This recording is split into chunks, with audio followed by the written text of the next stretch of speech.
আমাদের মেগাস্টারের কন্যা সন্তান ভীষণ পছন্দের। তারা ভীষণ খুশি হতো যে তার আসলে মৃত্যু রহস্যটা কি ছিল। যে রামি স্যার যে বিচার কার্যটা 16 দিনের মধ্যে হলো, বা যারা গুণী ব্যক্তি তাদেরও এরকম একটা ব্যাপার থাকুক, বা বলছে এটা একান্তই তাদের ব্যক্তিগত জীবন, তারাই জানে তাদের পরিকল্পনাটা তারা কখন জানাবে কখন জানাবে না। এটা আসলে তারা অডিয়েন্সকে নিয়েই তাদের জীবন, কিন্তু তাদের নিজের জীবনটাকে বা তাদের ব্যক্তিগত পছন্দ অপছন্দটাও দেখতে হবে।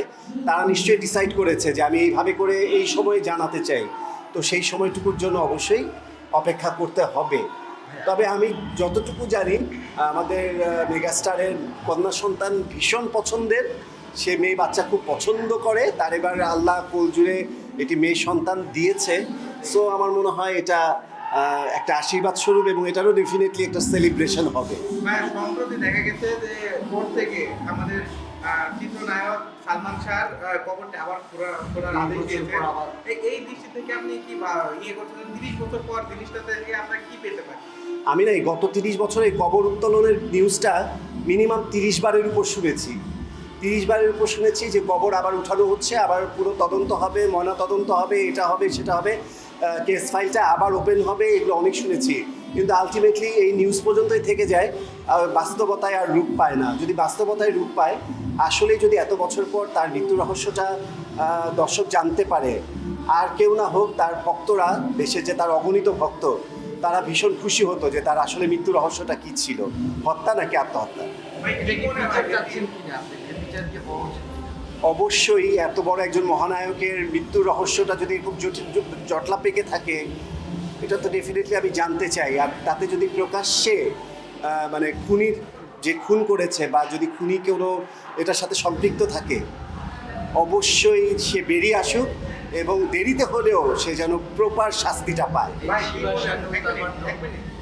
কি মনে হয় যে একটা ফোনের তদন্ত করতে 30 বছর লেগে যায়, এই কারণে কি সামনে বিনোদন অঙ্গনে কোনো ধরনের প্রভাব পড়বে কিনা, যে একটা মৃত্যুর ঘটনা উদ্বোধন করতে 30 বছর লেগে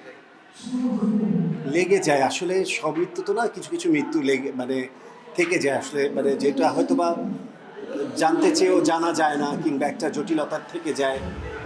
পলিটিক্যাল কিছু ইস্যু থাকে, পার্সোনাল কিছু ইস্যু থাকে, ফ্যামিলির কিছু ইস্যু থাকে, সব কিছু মিলিয়ে যখন সেই জায়গায় সেই সহযোগিতাগুলো পাওয়া যায় না, প্রপার জায়গায় প্রপার তথ্যটা পাওয়া যায় না, একটা কেস রেডি করতে বা তার বিচার কার্যে যাওয়ার জন্য যা যা দরকার সেটা পায় না, সেক্ষেত্রে তো একটু দেরি হয়, বা এটা একটু এরকম জটলা পেকে থাকে আসলে বেসিক্যালি।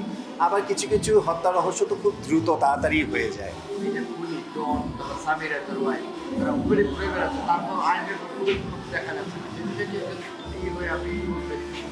ঘুরে বেড়াচ্ছে, যদি এখন তাদের ঘোষণা আসে যে তারা আসলেই আসামি, সেক্ষেত্রে আমি তাদের নিয়ে এই মন্তব্যটা করতে পারবো যে তারা আসামি হয়েও প্রকাশ্যে ঘুরে বেড়াচ্ছে।